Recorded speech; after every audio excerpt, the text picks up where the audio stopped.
What did you dream about last night? A bizarre chase scene? An old house you have never seen before? A conversation with a talking animal? We often dismiss our dreams as meaningless nonsense, a chaotic firing of neurons as the brain cleans itself out. But what if they are the most honest and insightful messages you receive all day? Here is a truth that will change the way you sleep. Forget everything you have read in dream dictionaries. A snake in your dream does not mean the same thing as a snake in my dream. The biggest mistake in dream work is looking for answers on the outside. Carl Jung taught that a dream is an intensely personal, private piece of theater, and every single character, object, and setting is a symbolic representation of a part of you. This is a foundational aspect of shadow work. It is learning to listen to what the unconscious is trying to bring to light. This video is not another dream dictionary.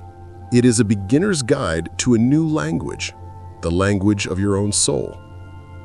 In this exploration together, we will not offer you simple answers. Instead, we will offer you a map to understand why your dreams often feel so strange, a map to learn their true purpose, which is to bring you into balance, and a simple 3-step toolkit to begin this sacred work of interpretation for yourself.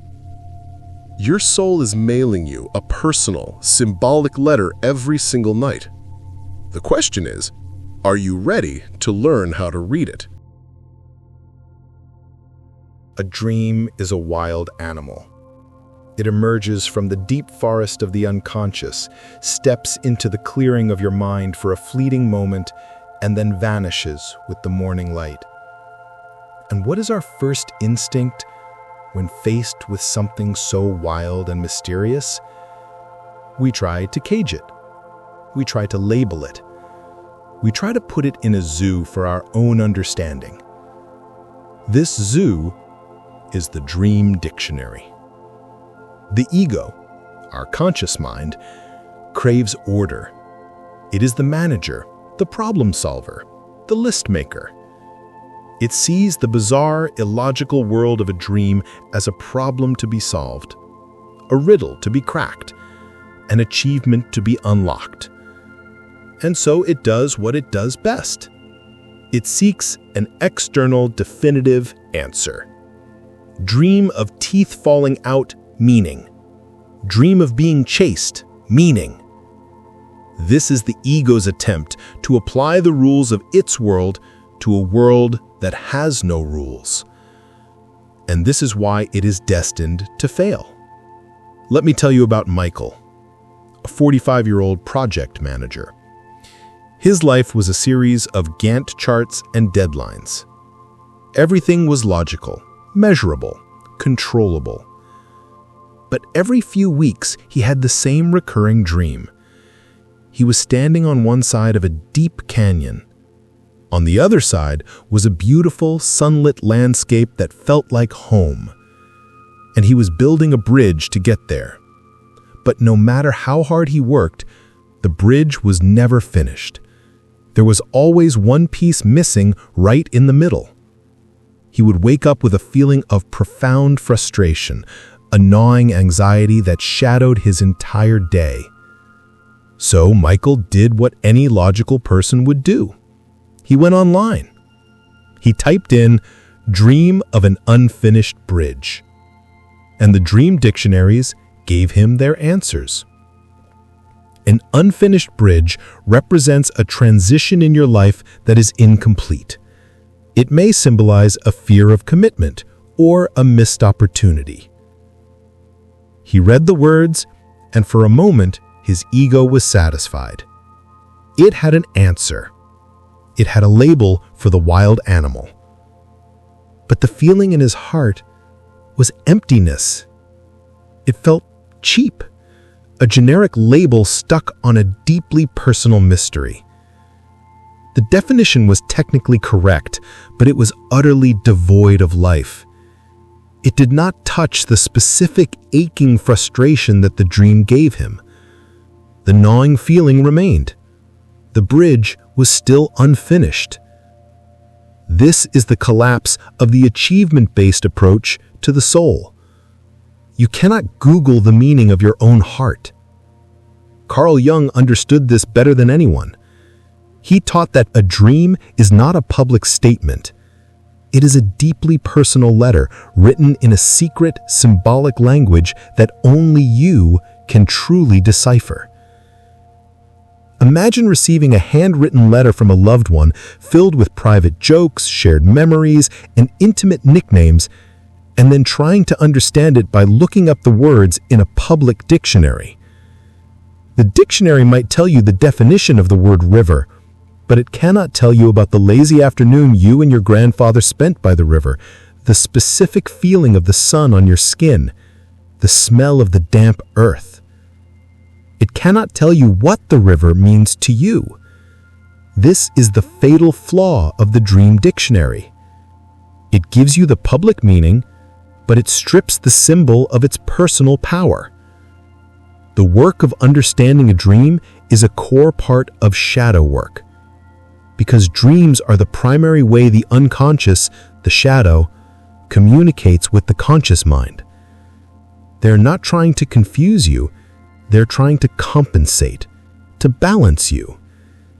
The psyche is a self-regulating system, always seeking wholeness, and dreams are its most elegant tool. The core function of a dream is to show the ego what it is not seeing, to present a perspective that the conscious mind has ignored, repressed, or devalued.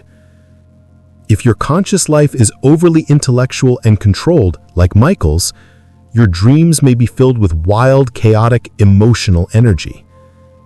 If you consciously see yourself as a kind and gentle person, you may have a dream where you are an angry aggressor, not because you are secretly a bad person, but because the psyche is trying to show you a part of your own power, your own anger that you have exiled into the shadow.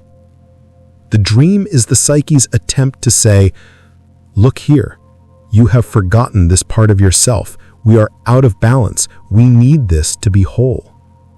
So when Michael looked up unfinished bridge, the answer wasn't about all bridges. The answer was about his bridge. What was the sunlit land on the other side? For him, it was a forgotten love of painting. What was the canyon? For him, it was the deep divide between his creative soul and his rigid career. The dream wasn't just showing him an incomplete transition, it was screaming a very specific truth his ego refused to hear. Your life's work, the bridge to your true home, is not being built. The label from the dictionary was a dead thing, but the message from his soul was a living invitation, a painful but sacred call to wholeness.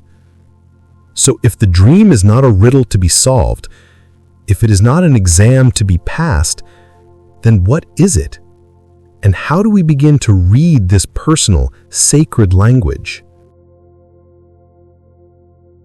To begin to understand your dreams is to learn an entirely new way of listening, to move from the ego's frantic search for answers to the self's quiet invitation to be present. The first step is a profound shift in perspective. A dream is not random. Let that sink in. A dream is the most purposeful, natural, and intelligent product of your psyche. It is not trying to confuse you. It is trying to heal you. Carl Jung's greatest contribution to dream work was this single, revolutionary idea, the idea of compensation. Think of your psyche as a living thing, a self-regulating ecosystem like your own body. When you are cold, your body shivers to create heat. When you are hot, it sweats to cool you down. It is always seeking balance. Your psyche does the same. Your conscious mind, the ego, is by its nature one-sided. It has to be. To function in the world, you must focus. You develop certain parts of yourself, and you neglect others. You become a lawyer and perhaps neglect the artist within. You become a parent and perhaps neglect the wild adventurer. This creates an imbalance, and the dream is the psyche's elegant nightly response to that imbalance. The dream is the shiver in the cold. It is the sweat in the heat. Its sole purpose is to show you what you are not seeing, to bring your attention to the neglected, the forgotten, exiled parts of yourself in order to bring you back to wholeness. Let me tell you about Claire, a 39-year-old nurse, a classic caregiver. Her entire conscious life was oriented around the needs of others, her patients, her children, her aging parents. Her persona was flawless. She was the dependable one, the one who never complained. She saw herself as a deeply compassionate person, but she was exhausted, drained, and she had a recurring dream that terrified her. In the dream, she was the owner of a magnificent secret garden hidden behind a high wall.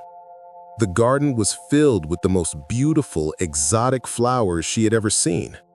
It was her garden, her responsibility.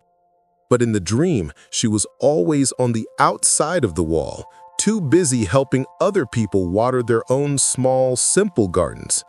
And through a crack in the wall, she could see her own magnificent flowers, wilting, dying of thirst. She would wake up with a feeling of unbearable sadness and anxiety. Her ego saw the dream as a failure. "I'm not even a good gardener in my dreams," she thought.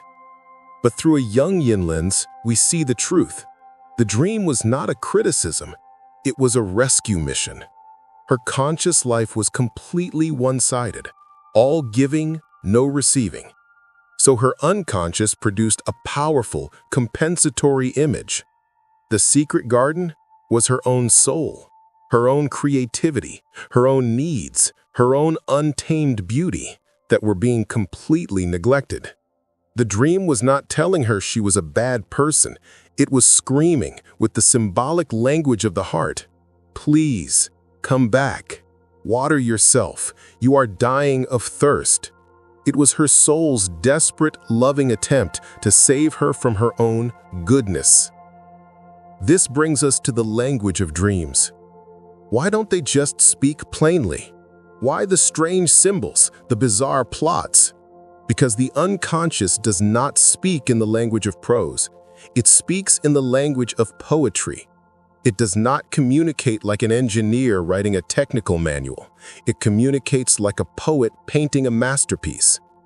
It speaks in symbols. A symbol in Jungian terms is not just a sign. A stop sign simply means stop. Its meaning is fixed. A symbol, however, is alive. It is a living image that is pregnant with a meaning that cannot be fully captured in words, and its meaning is deeply, profoundly personal. This is a core part of shadow work. The shadow often communicates through these rich archetypal symbols. A house in a dream is rarely just a house. It is a symbol of your own psyche. Different rooms represent different parts of your personality. Finding a new, undiscovered room in the basement of your dream house might be your psyche showing you a new potential, a hidden talent you never knew you had. A car is often a symbol of how you move through life. Are you in the driver's seat, or is someone else driving? Is the car out of control? The feeling of the dream tells you everything. Pause here for a moment and ask yourself, what is one recurring image or symbol that appears in your dreams? A particular animal, a place, an object? You don't have to know what it means yet. Just acknowledge it. Write it down in the comments if you feel called. This is the first step of learning a new language. You learn the alphabet before you can read the poetry. So the dream is a compensatory act, a self-balancing of the soul. And it speaks in a personal, symbolic language. This is the new map. This is the new worldview. It is a shift from seeing your dreams as chaotic nonsense to be dismissed to seeing them as sacred letters to be honored. You are not a victim of your dreams. You are the beloved recipient of their wisdom. The question is no longer, how do I get rid of this bizarre dream? The question now becomes, how do I learn to read my mail? So the letter has been written. The dream has delivered its mysterious, poetic message. How do we, with our conscious, logical minds, begin to read the mail of the soul? We do not begin with analysis. We begin with devotion. The first step in this sacred work is not an act of the intellect, it is an act of the heart. It is the simple decision to listen. This practice, this art of listening, can be held in a simple three-step framework, a kind of first aid kit for the soul's nightly messages. The first step is the simplest and the most profound. Step 1 is to capture. Because a dream is like smoke. The moment you try to grasp it, it vanishes. It fades with the first rays of sunlight, the first thought about your to-do list. To honor the dream, you must give it a home in the waking world. Keep a journal by your bed, a dedicated, sacred space. The moment you wake, before you check your phone, before you even get up, write. Write down anything you can remember, a fragment, a feeling, a single color, a strange word. Write in the present tense, not I was walking, but I am walking. This simple shift in tense helps you re-enter the dream's landscape. This act of writing is a ritual. It is a signal you are sending to the deep unconscious parts of yourself. A signal that says, I am listening. Your messages are important to me. And the more you listen, the more the unconscious will speak. The second step is where the true archaeology begins. Step 2 is to amplify. This is where we gently resist the ego's urge for a quick definition. Instead, we sit with the symbols. We let them breathe. Take the main images from your dream. For Michael, it was the unfinished bridge and the sunlit landscape. For Claire, it was the secret garden and the wilting flowers. Take one symbol at a time, and in your journal, you begin a stream of consciousness. The question is not, what does a bridge mean? The question is, what does this bridge mean to me? Michael wrote, a bridge, connection, getting from one place to another, crossing a divide. This bridge is frustrating. It's my work, but it leads home. Home, the sunlit land. What is that? It feels peaceful, creative. The time before I had to be so responsible. My old painting studio, the smell of turpentine. Yes, that's the feeling. This is amplification. You are not looking for an answer in a book. You are gathering your own personal associations, your memories, your feelings. You are allowing the symbol to tell you its own story. This brings us to the final crucial step, the moment the puzzle pieces click into place. Step 3 is to connect. After you have gathered the feelings and associations from the dream symbols, you must build a bridge back to your waking life. And you do this with one powerful, illuminating question. Ask yourself, where in my life right now do I have this exact same feeling? When Michael asked this question, the answer was instant and electric.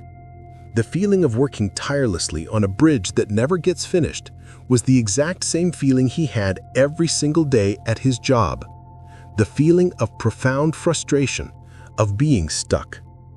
And the feeling of the beautiful, sunlit land on the other side was the feeling he secretly longed for, the feeling of being in his old art studio. The dream was no longer a bizarre riddle. It was a diagnosis of his soul, rendered in perfect, painful clarity. When Claire asked the question, where in my life do I feel this unbearable sadness of watching something beautiful wilt and die from neglect? The answer was not in her garden. It was in her own heart. It was the feeling she had at the end of every week when she had given everything to everyone else and had nothing left for herself.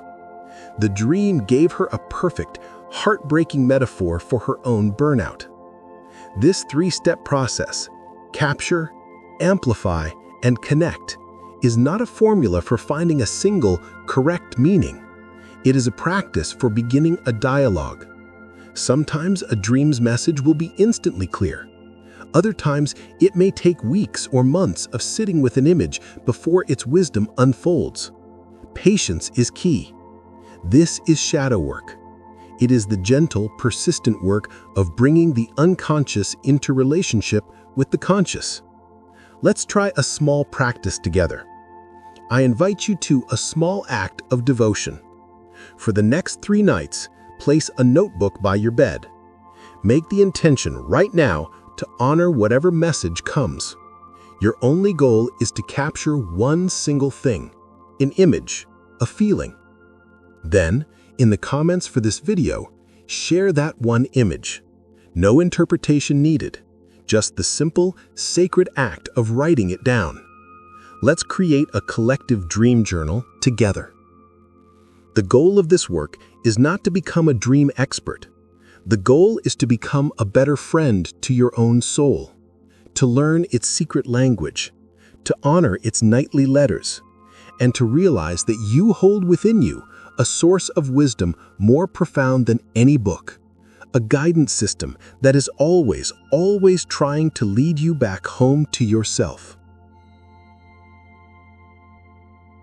So we arrive, not at a set of answers, but at the beginning of a conversation, a lifelong, intimate dialogue with the deepest, wisest part of yourself. The goal of this sacred work, this art of listening, is not to become a master interpreter who solves every dream. The ego wants a final answer, a neat conclusion. But the self, the soul, desires something far more profound. It desires a relationship. Every time you honor a dream by writing it down, you are saying to your soul, I am listening. Every time you sit with a symbol without rushing to define it, you are saying, I am patient. I am here. This is a practice of devotion. And like any relationship, it deepens with trust and time. The more you listen, the clearer the messages become. Let's touch briefly on some common themes, not to define them, but to see them through this new, compassionate lens. So many of us dream of being chased. The old way is to see it as a prophecy of danger. The Jungian way is to see it as an invitation. The dream is not asking, what are you running from? It is asking, what part of yourself, what exiled part of your shadow are you refusing to face? The work is not to run faster. The work is to have the courage to turn around. Many of us dream of houses, finding new rooms, discovering hidden basements. The dream is showing you, your own psyche. A new room is not just a fantasy. It is the soul's way of saying, there is more to you than you know. There is a hidden potential here, waiting to be explored. We dream of flying or of falling. The ego can get inflated with a sense of its own power, and we dream of flying too close to the sun. It can be crushed by failure, and we dream of a terrifying, endless fall. The dream is not a judgment. It is a report on the current state of your inner world. The dream of falling is a call for grounding, a call for humility, a call to return to earth. Do you see the shift? The dream is never a prediction. It is a diagnosis, a loving, symbolic, and perfectly personalized diagnosis of what the soul needs right now for balance. This is the heart of what Carl Jung offered us, a way to stop being afraid of our own depths and to start seeing them as a source of infinite wisdom. This practice of dream work is a foundational part of shadow work. It is one of the safest and most profound ways to meet the parts of ourselves we have hidden away. They come to us in the sacred theater of the night, not as monsters to be slain, but as messengers to be understood. To live in dialogue with your dreams is to feel a little less alone in the world.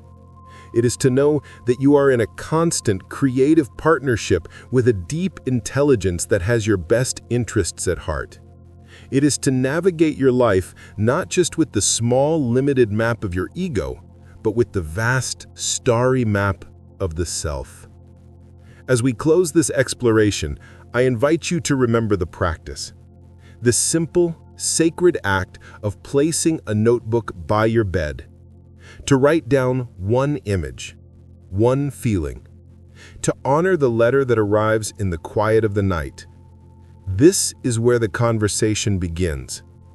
But something remarkable happens when you start to listen deeply to the world within. You begin to notice strange echoes, strange resonances in the world without. You think of an old friend, and the phone rings. You wrestle with a question, and the answer appears on a billboard.